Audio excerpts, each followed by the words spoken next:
아멘. 우리 앉으면서 인사하겠습니다. 샬롬. 다시 한번 앞뒷 분에게 밝게 치아가 보일 정도로 밝게 웃으시면서 하나님께서 당신을 정말로 사랑하십니다. 인사하겠습니다.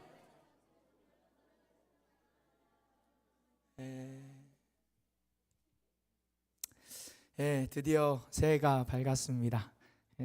새롭게 시작한 2026년에도 우리를 향한 하나님의 선하심과 인자하심이 영원하기에 그분이 우리를 위해 준비하시고 예비하신 놀라운 은혜들을 마음껏 누리시고 우리 모든 성도님들 행복한 삶 되시길 주님의 이름으로 축복합니다.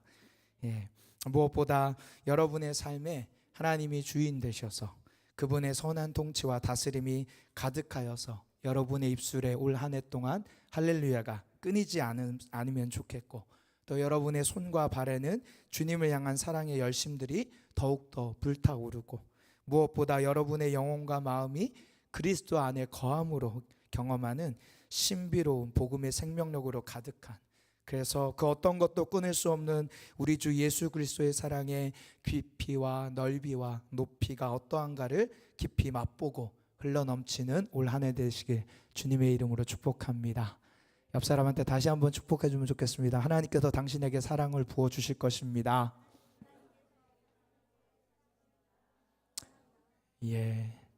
감사합니다. 오늘 설교 제목이 올해 표어입니다. 올해 표어. 옆에 걸린 현수막이 있으니까 우리 한 목소리로 크게 한번 읽어보도록 하겠습니다. 시작. 조금 이렇게 운율을 띄어서 좀 힘을 내서 나를 넘어 우리로 이렇게 딱 하면 좋을 것 같습니다. 다시 한번 하겠습니다. 시작. 교회 나를 넘어 우리로, 다름을 넘어 하나로. 이게 올해의 표어입니다. 우리 공동체 안에 이 주제가 좀 이루어지는 한 해가 되길 바라는 마음으로 준비를 했습니다. 하나님 앞에 이제 기도원에 들어가서 한 해를 어떻게 준비해야 될까 기도하는 가운데 교회의 공동체, 교회가 공동체인 것을 기억하게 하시고, 우리 공동체가, 우리 교회가 진짜 공동체라는 말에 걸맞는 그런 공동체, 그런 교회 모임이 되면 좋겠다, 그런 생각이 들었습니다.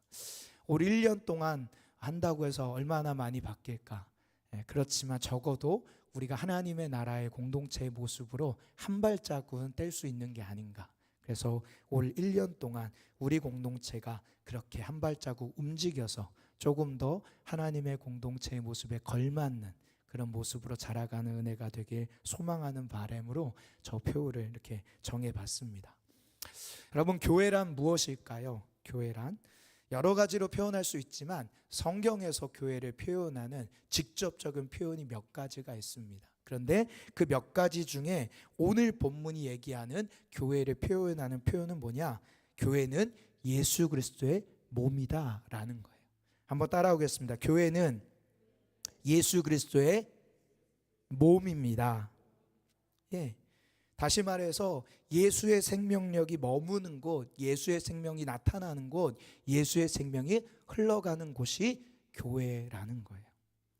김동훈 목사님이 이 교회란 무엇인가라는 주제를 가지고 짧은 토크를 진행했는데, 거기서 자신의 목회 경험 중 하나님께서 이 교회가 어떤 곳인지를 경험케 해주시는 놀라운 복을 누렸다라고 하면서 이야기를 하는데, 뭐라고 고백하냐면 교회란 어떤 곳이냐?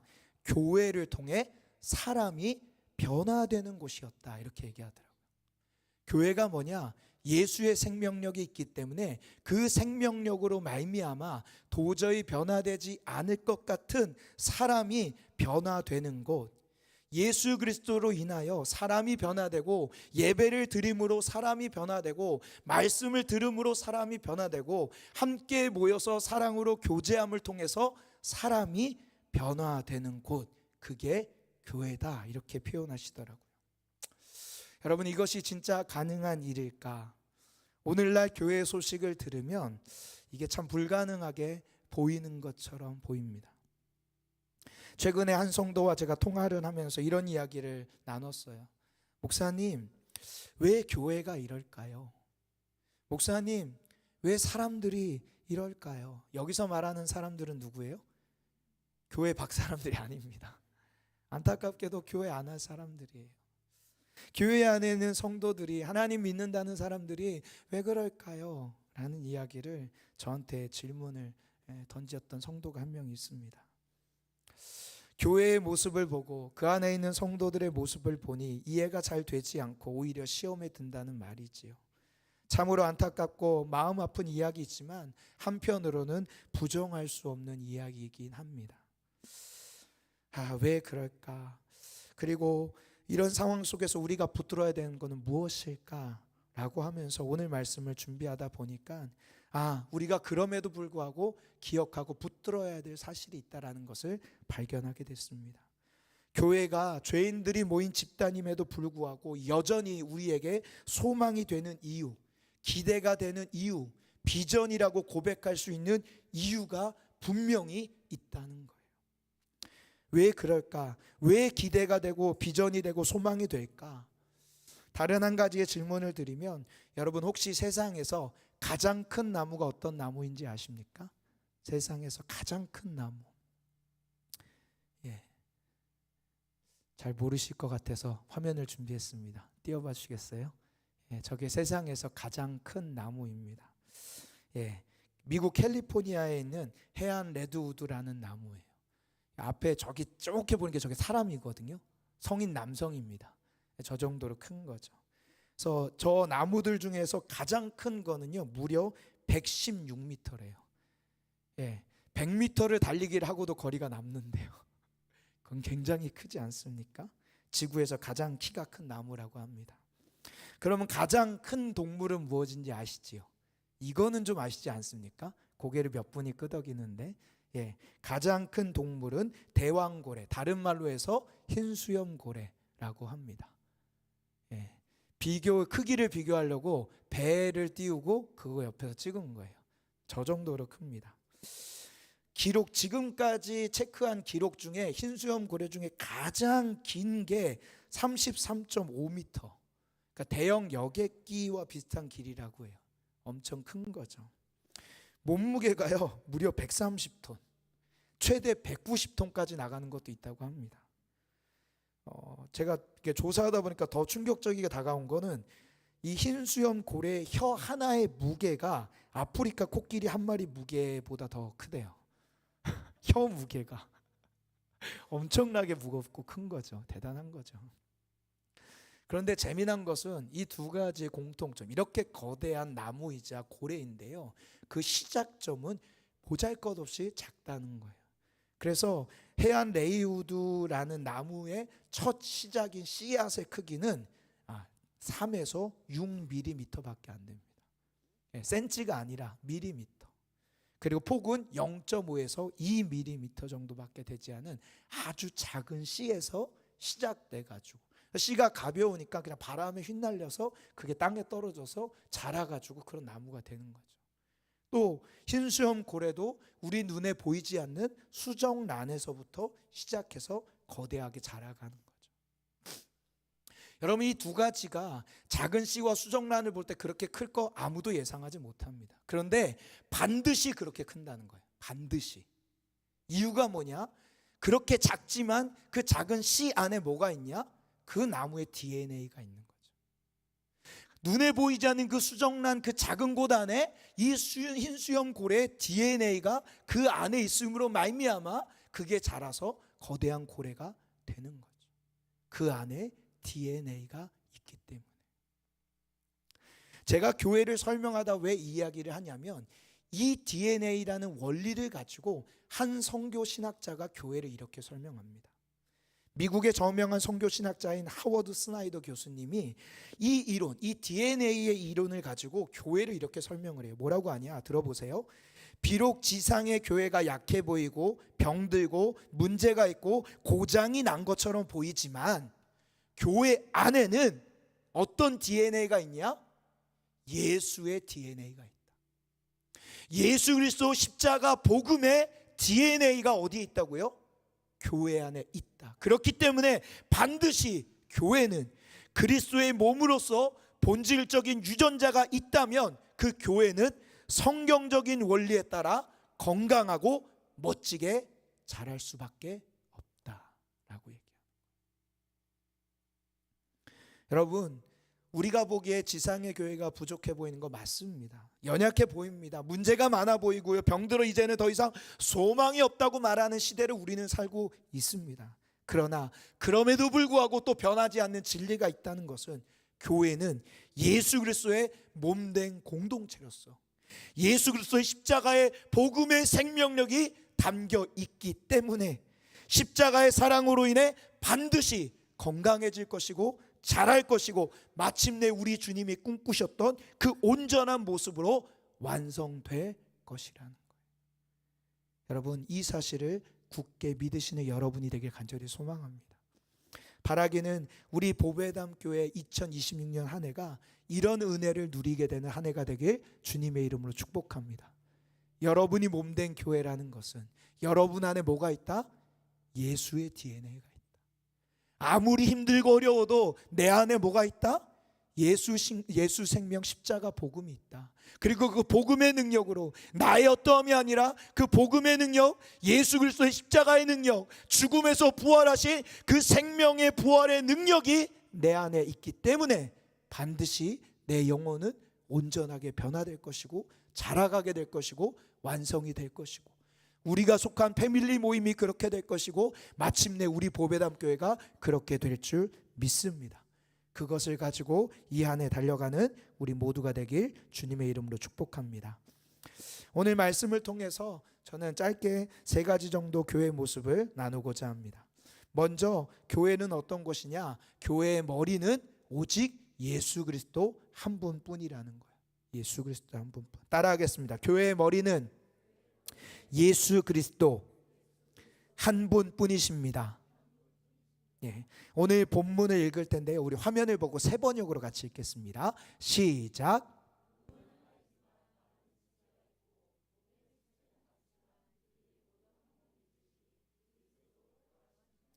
예, 사도 바울은 교회를 설명하면서 몸에 비유하고 있는데요, 마지막에 보면 그 몸을 누구와 연결합니까?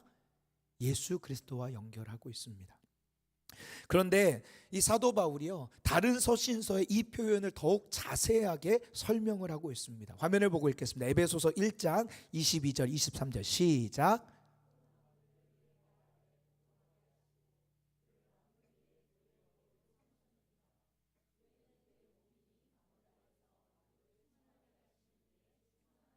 아멘. 연달아서 골로새서 1장 18절 시작.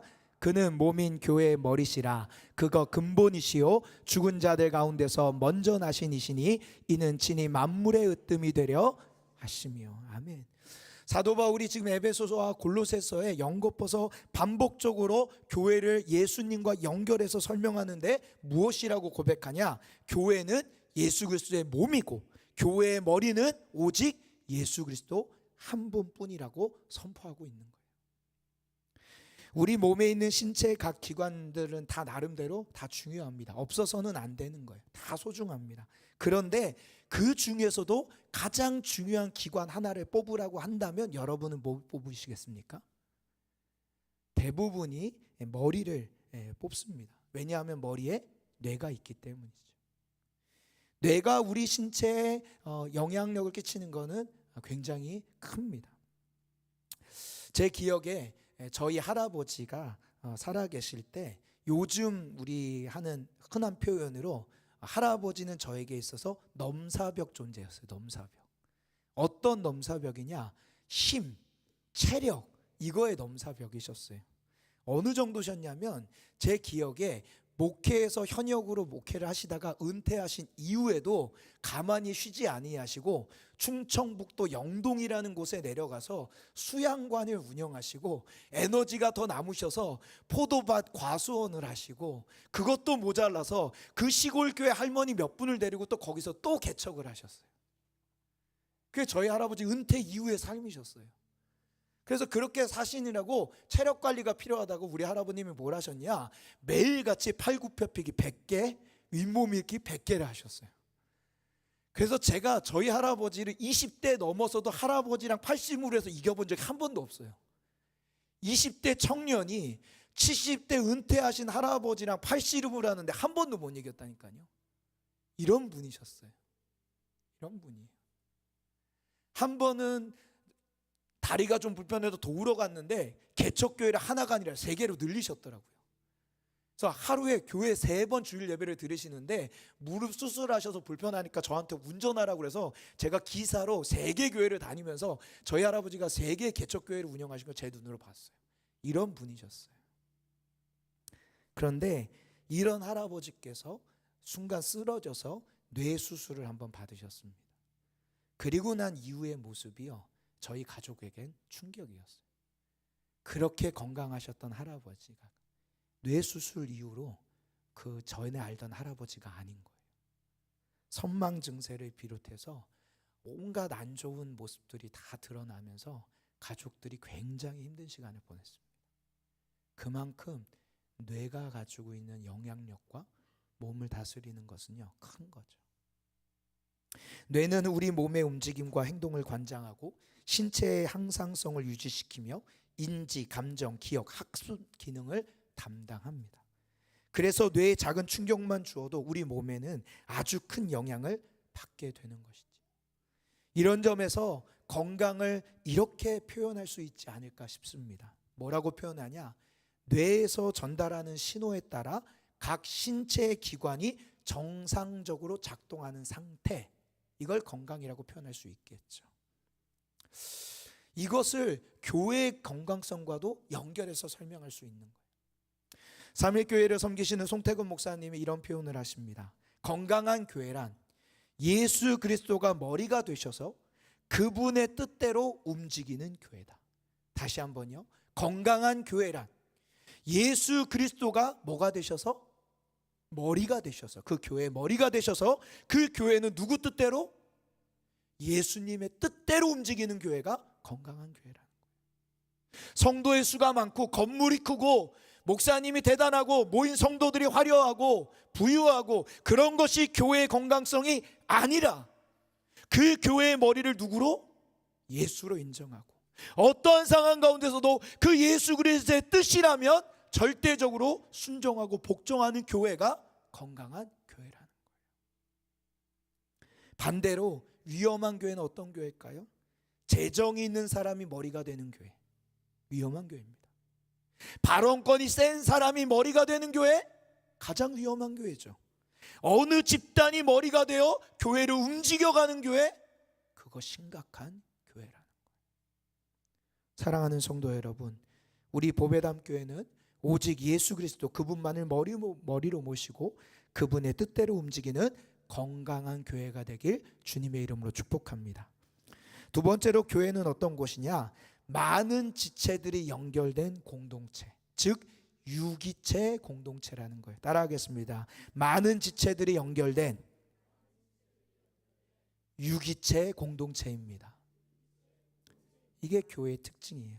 우리 본문을 세 번역으로 다시 한번 읽어보겠습니다. 화면을 보고 시작. 몸은 하나이지만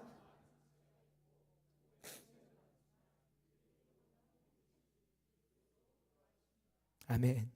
여러분 이 말씀을 잠깐 띄어서 봐주시면 말씀에 보면 몸은 하나이지만 시작할 때 이렇게 시작해요. 그리고 마지막에 마무리할 때도 그들이 모두 한 몸이듯이 이렇게 표현합니다. 그런데 그 가운데 그 몸을 구성하는 것을 얘기하고 있는데 뭐가 많이 있다고 얘기해요? 지체가 많다고 얘기해요. 지체가 많다고. 지체가 많다라는 것, 이것을 잘 이해하기 위한 표현이 바로 유기체라는 표현이에요. 유기체. 유기체라는 말의 뜻은 이렇습니다. 많은 부분이 일정한 목적 아래 통일 조직되어 그 각 부분과 전체가 필연적 관계를 가지는 조직체, 이거를 유기체라고 표현해요. 너무 복잡하니까 아주 단순하게 설명하면 이런 겁니다. 통합된 생명체로 생명으로 이어져 하나의 모임, 그게 유기체라는 거예요. 그래서 이 유기체는요, 떼면 죽는 거예요. 떼면 죽는 거예요. 붙어 있어야지 사는 거예요. 유기체의 특징이에요. 반대는요, 조직체라는 게 있습니다. 조직체. 조직체는 특정한 목적을 달성하기 위해 여러 사람이 모여 만든 체계적인 집단이나 단체를 의미합니다. 그런데요, 조직체에는 생명이 없어요. 무슨 말이냐면 조직체를 떼어놓는다고 해서 죽는지 않다는 거예요. 여전히 떼도 살아가고 움직인다는 거죠. 조직체와 유기체의 다른 점입니다. 조직체는 떼어도 문제없지만 유기체는 떼면 어떻게 된다? 죽는다는 거예요. 여러분, 그런데 교회의 공동체는 어디에 속한다고요? 조직체에 속합니까? 유기체에 속합니까? 유기체. 다른 말로 얘기하면 공동체와 떨어지면 신앙은 죽는다는 거예요. 교회가 잘 짜여진 시스템, 조직으로 돌아갈 때 교회가 병들기 시작합니다. 물론 시스템 필요하지요. 물론 조직 필요합니다. 그러나 교회의 생명력은 거기에 있는 것이 아니라는 말이에요. 교회의 생명력은 얼마나 그 구성원들이 예수 그리스도를 나의 구주로 인정하고 그분 안에서 서로를 몸된 지체로 받아들여서 서로 예수의 생명으로 연결되어 돌아가느냐에 달려 있다는 것입니다. 여러분, 우리 보배담 교회는 조직체가 탁월한 교회입니까? 유기체가 탁월한 교회입니까? 묘한 웃음을 짓는 분들이 계신데, 절 딱 보셔도 조직체는 아니지 않습니까? 제가 이 말씀을 준비하다가 제가 조직체의 성향이 아닌 거에 처음으로 감사해 봤습니다. 아, 나는 건강한 교회를 세워갈 수 있는 탁월한 은사를 받은 존재구나. 아무도 공감을 안 하시는 것 같은데 저는 믿음으로 선포하렵니다. 이런 면에서 저는 올해 표를 이렇게 정한 겁니다. 교회 나를 넘어 우리로. 나라는 개인을 넘어 우리라는 유기체로. 그것이 교회의 생명력이라는 거죠. 우리가 예수 그리스도를 나의 구주로 영접할 때 우리는 그분의 몸에 접붙임 바 되었기 때문에 반드시 그분의 몸된 공동체와 함께 해야 될 때 우리의 신앙은 살아난다는 거예요. 그렇게 그 신앙생활이라는 것은 이 시대의 모습을 잘 반영하고 있는 인기 있는 TV 프로그램 나 혼자 산다처럼 나 혼자서 잘한다고 해서 믿음이 좋아지는 것이 결코 아닙니다. 함께하는 공동체 지체들과 생명으로 연결되어 있음을 알고 그들과 함께 할 때 우리의 신앙이 자라게 되고 우리를 향한 하나님의 뜻대로 살아갈 수 있게 된다라는 거예요. 그렇다면 이러한 건강한 교회 공동체를 세우는 비결이 무엇일까? 저는 몸의 각 지체가 서로를 비교하지 않고 다름을 인정하고 받아들이며 함께하는 법을 배울 때 가능해진다고 생각합니다. 이를 잘 보여준 초기 교회 중에 한 교회가 있습니다. 그 교회를 여러분께 소개하는데 그 교회 이름이 뭐냐? 안디옥 교회. 안디옥 교회. 사도행전 13장 1절 말씀 같이 한번 읽어보겠습니다. 시작. 안디옥 교회에 선지자들과 교사들이 있으니 곧 바나바와 니게르라 하는 시므온과 구레네 사람 루기오와 분봉왕 헤롯의 젖동생 마나인과 및 아멘. 여러분, 이 사도행전 13장은 사도행전에서 굉장히 중요한 포인트의 장입니다. 여러분 꼭 기억하셔야 되는 장 중에 하나예요. 왜냐하면 저 13장을 시작으로 바울의 선교여행이 시작되는 거예요. 안디옥 교회 리더십이 모여서 함께 금식하며 주를 예배하며 섬길 때 성령님께서 이들 가운데 철저한 계시를 주셨는데 그게 뭐냐? 2명을 따로 떼서 선교여행을 보내라. 그렇게 해서 뽑힌 게 누구예요? 바나바와 사울, 바울이 뽑혀서 전도여행이 시작되는 겁니다. 그래서 선교 역사에 있어서 가장 중요한 장으로 꼽는 것 중에 하나가 이 사도행전 13장이에요. 그런데 여러분, 재미난 것은 이 13장을 시작할 때 이 안디옥 교회 리더십 명단을 언급하는데 이 명단이 아주 신기한 명단들이라는 거예요. 화면 다시 한번 띄워주시겠어요? 첫 번째로 등장하는 인물이 누구예요? 바나바. 바나바는요, 정통 유대인입니다. 가장 온전하고 완전한 유대인 중에 유대인이라고 볼 수 있어요. 그런데 그 다음부터가 가관입니다. 니게르라 하는 시몬인데 니게르라는 단어의 뜻은요, 검은색이라는 뜻이에요. 그래서 니게르라 하는 시몬을 추정하기를 아프리카 출신 이방인으로 봅니다. 두 번째 나오는 구레네 사람 루기오 역시 북아프리카 이방인으로 추정을 하고요. 그 다음에 나오는 사람은 더 충격적이에요. 분봉왕 헤롯의 젖동생 마나인이라는데 저 분봉왕 헤롯이 누구냐면 예수님을 신문했던 그 헤롯이에요. 예수님을 신문해서 죽였던 그 원수처럼 여겨지는 그 사람의 동생이 지금 이 안디옥 교회 리더십으로 올라와 있는 거예요. 그리고 마지막이 사울이죠. 이름이 아직 안 바뀌어 있는데 사울이라고 표현하는 이유는 뭐냐면 그가 스데반을 돌로 쳐 죽인 장본인 것을 강조하는 의미입니다. 그러니까 여러분, 이 안디옥 교회 지금 리더십으로 세워진 사람 중에 바나바 외에는 사실은 교회에서 인정할 수 없는 완전히 다른 사람들이에요. 근데 그 다름을 인정하고 오히려 이들을 리더로 세움으로 함께 연합하고 있는 교회가 안디옥 교회라는 거죠. 여러분, 이것이 몸된 지체들을 인정하고 받아들이는 모습이라는 거예요. 나와 다른 것이지 틀린 것이 아니라는 거죠. 그 다름 안에 담겨져 있는 하나님의 모습을 발견하고 그 하나님의 형상을 존중함으로 함께하며 교회 공동체는 세워지고 하나님의 나라가 완성이 된다라는 겁니다. 여러분, 우리 보배담 교회가 이런 공동체가 되길 주님의 이름으로 축복합니다. 마지막으로 교회는 어떤 곳이냐? 한 몸을 이루는 공동체입니다. 따라하겠습니다. 한 몸을 이루는 공동체입니다. 오늘 본문 12절 말씀을 보면 시작과 끝이 몸을 강조하는데 어떤 몸이라고 하냐? 하나 된 몸, 한 몸임을 강조하고 있습니다. 교회는요, 서로 다른 지체들의 다양함이 있는 곳이지만 그 다양함을 통해서 추구해야 될 것은 비슷한 사람들끼리 패거리를 만드는 곳이 아니라 그 다양성을 바탕으로 통일을 이루어가는 한 몸 공동체가 교회라는 거예요. 다름은 인정해요. 그러다 보니까 그 다름끼리 모입니다. 그러다 보니까 패거리가 생길 수 있다는 건데 교회는 그런 곳이 아니라는 겁니다. 교회는 그 안에서 그 다양성을 바탕으로 인정하지만 함께함으로 한 몸, 하나를 이루어가는 게 교회 공동체라는 거예요. 그래서 표어의 후반부를 이렇게 한 거죠. 교회 다름을 넘어 하나로. 다름을 넘어 하나로. 지난 우리 송구영신 예배 저희가 교회가 연합으로 드렸습니다. 어떠셨는지 제가 좀 물어보고 싶은데 다양한 의견이 있을 거라고 생각이 듭니다.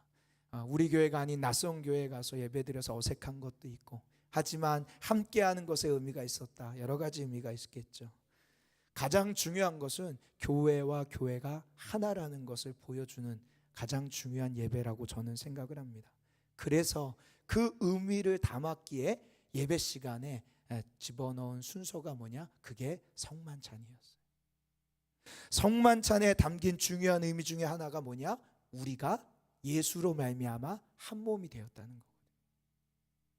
그것을 보여주고자 한 거예요. 이것은 우리의 이야기가 아니라요, 초대교회의 이야기입니다. 초대교회는 매 예배 때마다 모일 때마다 뭘 했냐? 성만찬을 했어요. 왜? 예수 그리스도로 교회가 하나인 것을 기억하고자. 말씀 한 절 읽겠습니다. 고린도전서 10장 16절 17절입니다. 시작. 우리가 축복하는 바 축복의 자는 그리스도의 피에 참여함이 아니며 우리가 떼는 떡은 그리스도의 몸에 참여함이 아니냐. 떡이 하나요 많은 우리가 한 몸이니 이는 우리가 다 한 떡에, 우리가 하나인 이유는 뭐라고요? 예수 그리스도의 몸이 한 떡에 함께 참여함으로 우리가 한 몸을 이루게 됐다. 이게 성찬의 의미라는 거예요. 성찬이 가진 많은 의미 중에 하나가 이 성찬을 통해 예수 그리스도의 접붙임 바 되어서 이 성찬에 참여한 우리가 뭐라고요? 다 하나다, 한 몸이다, 가족이 된 거다 라는 것을 고백하고 선포하고 기억하는 자리가 성만찬. 그래서 초대교회는 매 예배 때마다 이 성찬식을 거행한 거예요. 우리 보배담 교회는 매주 성찬식은 안 하죠. 그러나 사실 매주 합니다. 뭐예요? 끝나고 밥 먹는 거죠. 누가 저한테 물어봤어요. 목사님, 왜 끝나고 꼭 밥 먹어야 됩니까? 제가 뭐라고 그럴게요? 저한테는 그게 신학이라고 그랬어요. 이런 의미 때문에. 초대교회는요, 예배 때마다 하나임을 강조한 거예요. 또 다름을 넘어 하나 되기 위한 초대교회 또 다른 수고의 이야기가 하나 있는데 사도행전 6장입니다. 우리 말씀을 한번 읽어볼까요? 사도행전 6장 5절 시작. 온 무리가 이 말을 기뻐하여 믿음과 성령이 충만한 사람 스데반과 또 빌립과 브로고로와 니가노르와 디몬과 바메나와 유대교에 입교했던 안디옥 사람 니골라를 택하여. 여러분, 이 말씀의 배경은 여러분 사도행전을 읽어보신 분은 기억나실지 모르겠지만 초대교회가 부흥을 해서 사람들이 더 많이 모이다 보니까 문제가 생겼어요. 무슨 문제가 생겼냐? 사람들의 어려운 사람을 돕는 일에 있어서 히브리파 과부들은 잘 챙기는데 헬라파 과부들은, 즉 쉽게 말하면 유대인들 과부들은 잘 챙기는데 이방인 과부들은 잘 못 챙기는 일이 벌어진 거예요. 그래서 이방인 출신의 그리스도인들이 억울하다라고 하소연을 내려는 겁니다. 이 말을 듣자 사도들이 이 일을 해결하기 위해서 초대교회 7 집사를 택해서 그들로 하여금 섬김을 빠지지 않게 잘하게 하라, 이렇게 문제를 해결한 거예요. 근데 여기에 놀라운 비밀이 하나 담겨져 있습니다. 무슨 말이냐? 여러분, 조금 전에 읽은 이 세워진 7 집사는 히브리파 유대인일까요? 헬라파 유대인일까요? 이렇게 묻는 의도가 있지 않겠습니까? 네. 여러분, 7명 전원 다 헬라파예요. 히브리파가 한 명도 없어요. 분명히 초대교회의 주 세력은 히브리파였습니다. 그런데요, 이 문제를 통해서 이 갈등이 중요한 것이 아니라 공동체 하나됨이 중요하다고 하니까요, 히브리파 유대인들이 자신의 기득권을 내려놓은 거예요. 그리고 헬라파 유대인들로 전원 다 리더십을 세운 거예요. 그들을 격려하고 지지한 거죠. 그리고 그들로 하여금 이 공동체가 더 아름답게 세워지려고. 굉장히 놀라운 선택입니다. 여러분, 이게 다름을 넘어 하나로 가는 교회의 모습이에요. 사랑하는 성도 여러분, 건강한 교회는요, 서로의 다름을 인정하고 받아들이는 것 안에만 머무르는 게 아니라 그 다름을 넘어 그 다름을 통해 하나로 만들어가는, 하나로 나아가는 복음의 열매가 맺히게 하는, 그것이 진짜 건강한 교회라는 거예요. 저는 우리 보배담 교회가 이런 교회 되면 좋겠습니다.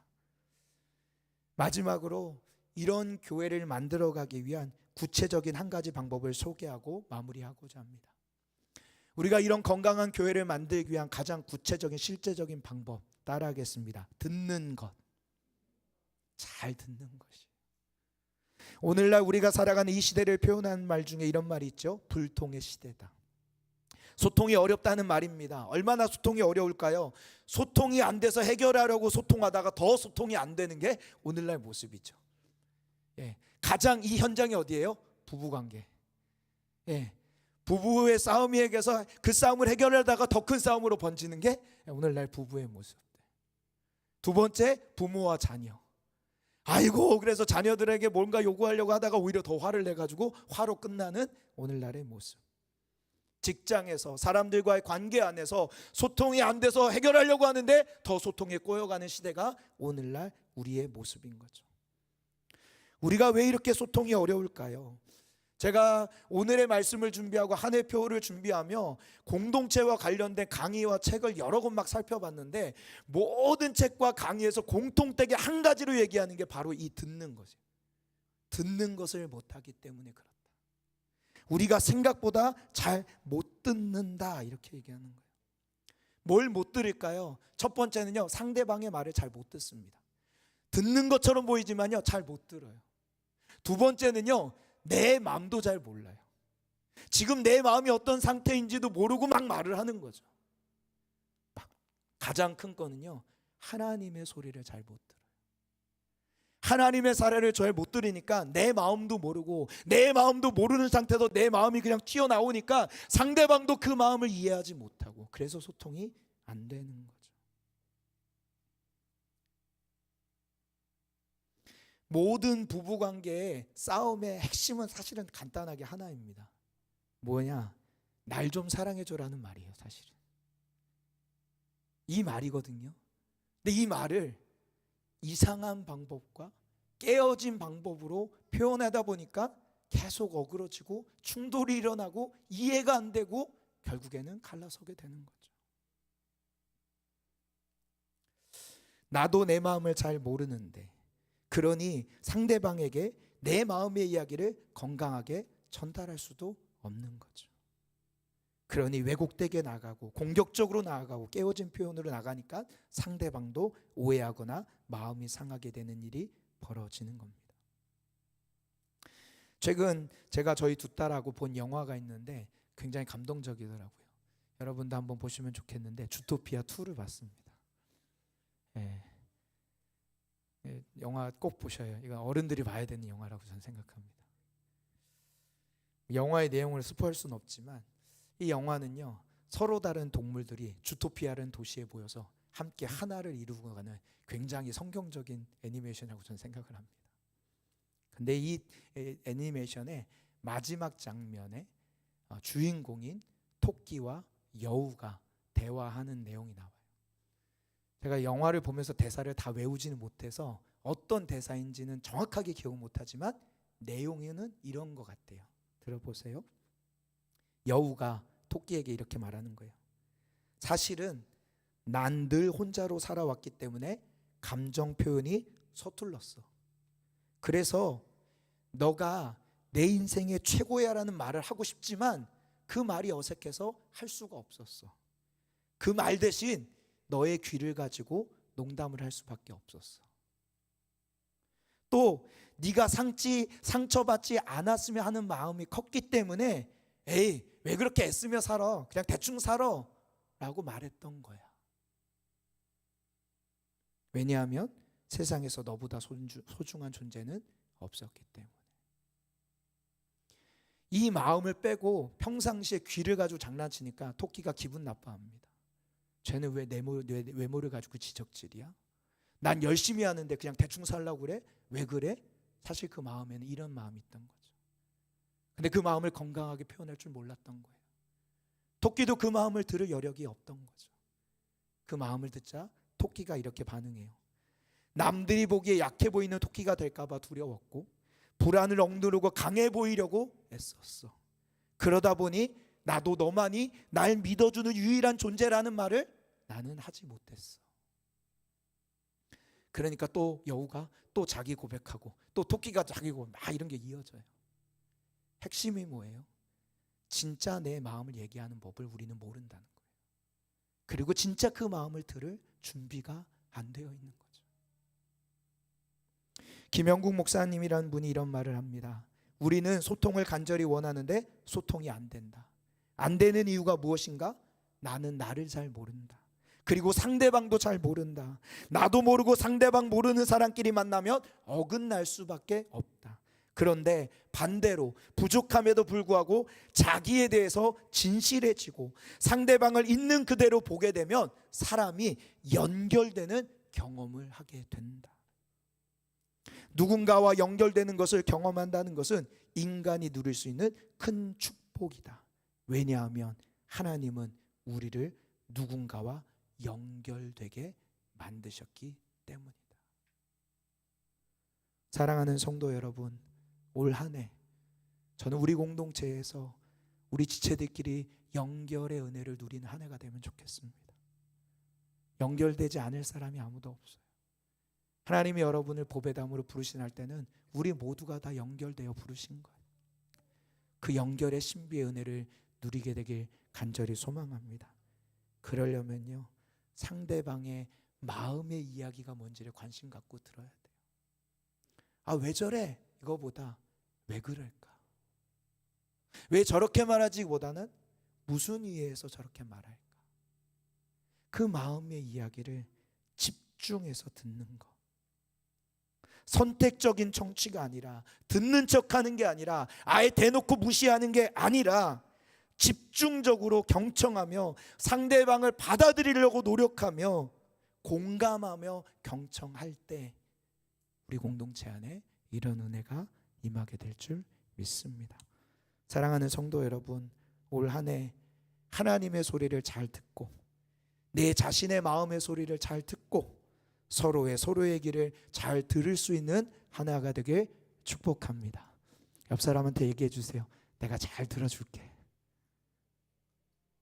네. 한 번 더 앞뒤 분에게 내게 말해봐. 내가 잘 들어줄게. 네. 우리 같이 찬양하겠습니다. 우리 옆사람 가능하면 손 붙잡고 찬양할까요? 우리 함께 지어져가네 제가 올렸는데 우리 이 찬양 같이 한번 부르면서 나아가겠습니다. 우리는 하나님의 자녀, 우리는 하나님의 자녀, 주 사랑하네, 주 사랑하네 우리 거할 때, 주님 나를 사랑하신 것 같이 우리도 서로 사랑할 수 있네, 우리도 서로 사랑할 수 있네. 우리는 주의 몸된 교회, 우리는 주의 몸된 교회, 모든 지체가 하나 될 때, 모든 지체가 하나 될 때, 예수님의 마음을 닮아가며, 예수님의 마음을 닮아가며, 고통과 즐거움 함께 나누네, 고통과 즐거움 함께 나누네. 아멘. 하나님 우리 안에, 하나님 안에서 우리 서로 이어져 주가 거하시 성전이 되네. 모퉁이 돌 대신 모퉁이 돌 대신 예수와 하나 되게 하신 성령 함께 지어져 우리 목소리 높여서 가네. 하나님 안에서 우리 서로 이어져 주가 거하신 성전이 되네. 모퉁이 돌 대신 예수와 하나 되게 하신 성령 안에 함께 지어져 가네. 하나님 안에서 우리 서로 이어져 주가 거하신 성전이 되네. 모퉁이 돌 대신 예수와 하나 되게 하신 성령 안에 함께 지어져 가네. 이 소리 같이 기도하겠습니다. 하나님, 올 한 해 나를 넘어 우리로, 다름을 넘어 하나로 이 교회의 신비의 은혜가 우리 가운데 임하게 하여 주옵소서. 하나님, 우리의 능력이 아니라 우리 안에 예수 생명의 DNA가 있기 때문에 그렇게 될 줄 믿습니다. 하나님, 우리 공동체 안에 이 연결의 은혜를 누리게 하여 주옵소서. 하나님과 연결된 은혜, 지체와 연결된 은혜를 누리는 우리 보배담 교회가 되게 하여 주옵소서. 주여 한번 부르짖고 기도하겠습니다. 주여, 하나님 우리가 하나님 안에서 우리가 이어져서 예수의 생명으로 이어져서 주님을 바라보고 있습니다. 하나님, 올 한 해 우리 소그룹이, 우리 패밀리 모임이 그렇게 되기 원합니다.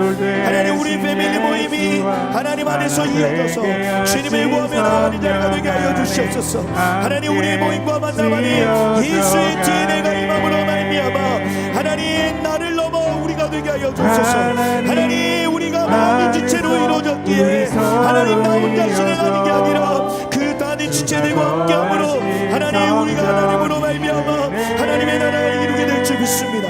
그러나 주님, 다름을 인정하는 것을 넘어서 하나님 하나를 이루어서 하나님 그 다양성으로 하나를 이루어서 하나님의 나라를 맛보는 은혜가 하나님 우리 안에, 우리 패밀리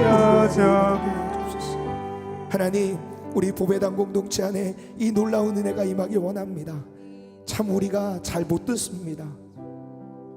누군가 말할 때 핸드폰만 보고 있고요, 듣는 척은 잘하고요, 이해하는 척 잘하지만 솔직히 우리 마음에 누군가를 이해하기 서툴고요, 누군가에게 정직하게 내 마음을 얘기할 용기가 부족하고요, 거짓고 그리고 잘못된 방식으로 표현하는 것이 우리의 연약함입니다. 하나님, 우리 공동체 안에 그런 모습이 성령 안에 다루어져서 이제는 조금 용기를 내보고 조금 더 귀 기울여서 이 연결의 기쁨을 누리는, 하나님과 연결되어 하나님의 소리를 듣고 그리고 내 마음의 소리를 정직하게 대면하며 누군가에게 정직하게 나의 것을 나누기 시작할 때 그 사람의 마음을 잘 듣고 공감함으로 하나님 연결의 은혜가 있는 우리 보배담교회 한 해가 될 수 있도록 은혜 베풀어 주시옵소서. 그렇게 은혜를 주신 하나님을 찬양하며 우리 구주 예수 그리스도의 이름으로 기도합니다. 아멘. 우리 다 같이 자리에서 일어나셔